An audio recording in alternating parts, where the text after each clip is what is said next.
13 साल का भांजा शुभम मामा रूप राठौर के घर आया था।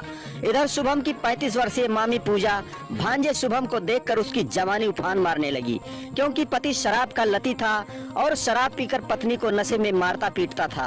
तो मामी भांजे से नजदीकियां बढ़ाने लगी। भांजा भी मामी के प्यार में इस कदर पागल हुआ कि दीवानगी के हद तक गुजर गया। रात का समय था, भांजा सोया था। इधर मामी पूजा की जवानी उफान मार रही थी, उधर पति शराब पीकर टुन्न था। तभी मामी 13 साल के भांजे के पास गई, क्योंकि उसे तो जिस्म की भूख सता रही थी।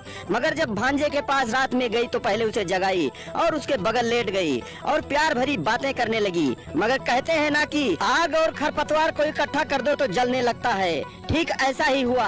13 साल के भांजे शुभम को जैसे ही मामी चिपकी तो उसके अंदर वासना भड़क गई। इधर मामी भी भांजे के साथ 61-62 करवाने के लिए बेचैन हो रही थी। फिर दोनों एक दूसरे को नागिन की तरह लिपट गए। पानी और बेलगाम हवस की कहानी मध्य प्रदेश के इंदौर से सामने आई है। जैसे ही मामी भांजे को लिपटी तभी भांजा भी मामी को बाहों में भर लिया। अब क्या था, रात का समय था, दोनों तन्हाई में थे, दोनों की धड़कनें बढ़ने लगी, दोनों मदहोश हो गए और दोनों की वासना भड़कने लगी। फिर दोनों एक दूसरे में खो गए और पता ही नहीं चला कि कब दोनों में 61-62 शुरू हो गया और दोनों का मन भी तृप्त हो गया और दोनों का मन भी शांत हो गया।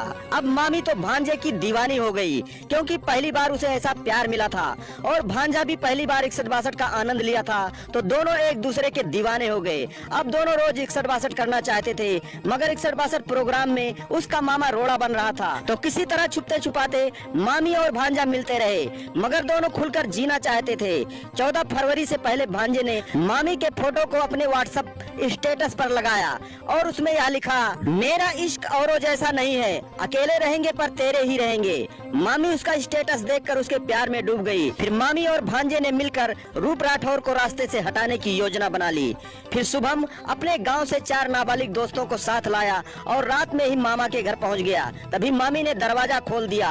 दोस्तों के साथ मिलकर भांजे ने सोए हुए मामा के मुंह पर कपड़े से दबाकर और एक बड़े पत्थर से उसके सर पर वार कर दिया और उसे मौत के घाट उतार दिया और मृतक की ही एक्टिवा पर उसे लेकर दूर अहिर खेड़ी काकर पुलिया के पास उसे फेंक दिया और एक्टिवा वहीं गिराकर कुछ सामान बिखेर दिया ताकि यहाँ लोगों को दुर्घटना लगे। दरअसल यह घटना 14 फरवरी 2024 को किया गया। भांजे ने वैलेंटाइन डे के दिन मामी को एक तोहफा दे दिया और दोस्तों ने जब उसका साथ दिया तो दोस्तों को उसने 20,000 रुपए भी दिया।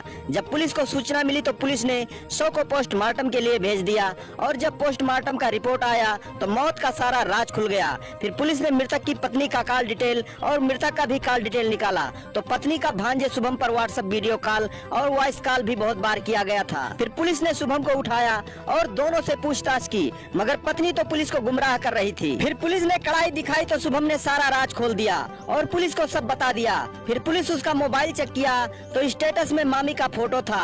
जो ये चेहरा आप देख रहे हैं ये शुभम के मोबाइल से निकाला गया है। फिलहाल पुलिस ने शुभम और उसके दोस्तों को गिरफ्तार कर लिया है और मामी अभी पुलिस के गिरफ्त से दूर है। तो दोस्तों, जिसके ऊपर ठुकाई ऑपरेटर की प्यासी आत्मा सवार हो जाती है वह ऐसे ही बुरे कर्म में लिप्त हो जाता है। किसी ने ठीक ही कहा है, बुलाती है मगर जाने का नहीं। तो दोस्तों, सावधान रहें, सतर्क रहें और सुरक्षित रहें। आप सभी प्यारे दर्शक बंधुओं को प्यार भरा। दूसरों को बुरा भला कहने से पहले अपनी मनोस्थिति देखना लेना चाहिए। एक बार की बात है, एक नवविवाहित जोड़ा किसी किराए के घर में रहने पहुंचा। अगली सुबह जब वे नाश्ता कर रहे थे तभी पत्नी ने खिड़की से देखा कि सामने वाली छत पर कुछ कपड़े फैले हैं। लगता है इन लोगों को कपड़े साफ करना भी नहीं आता, जरा देखो तो कितने मैले लगे रहते हैं। पति ने उसकी बात सुनी पर अधिक ध्यान नहीं दिया। 1-2 दिन बाद फिर उसी जगह कुछ कपड़े फैले थे। पत्नी ने उन्हें देखते ही अपनी बात दोहरा दी, कब सीखोगे ये लोग कपड़े कैसे साफ करते हैं। पति सुनता रहा पर इस बार भी उसने कुछ नहीं कहा। पर अब तो ये आए दिन की बात हो गई। जब भी पत्नी कपड़े फैले देखती भला बुरा कहना शुरू हो जाती। लगभग 1 महीने बाद वे यूं ही बैठकर नाश्ता कर रहे थे। पत्नी ने हमेशा की तरह नजरें उठाई और सामने वाली छत की तरफ देखा। अरे वाह, लगता है इन्हें अक्ल आ ही गई, आज तो कपड़े बिल्कुल साफ दिख रहे हैं। जरूर किसी ने टोका होगा। पति बोला, नहीं, उन्हें किसी ने नहीं टोका। तुम्हें कैसे पता? पत्नी ने आश्चर्य से पूछा। आज मैं सुबह जल्दी उठ गया था और मैंने इस खिड़की पर लगे कांच को बाहर से साफ कर दिया, इसलिए तुम्हें कपड़े साफ नजर आ रहे हैं। पति ने बात पूरी की। जिंदगी में भी यही बात लागू होती है।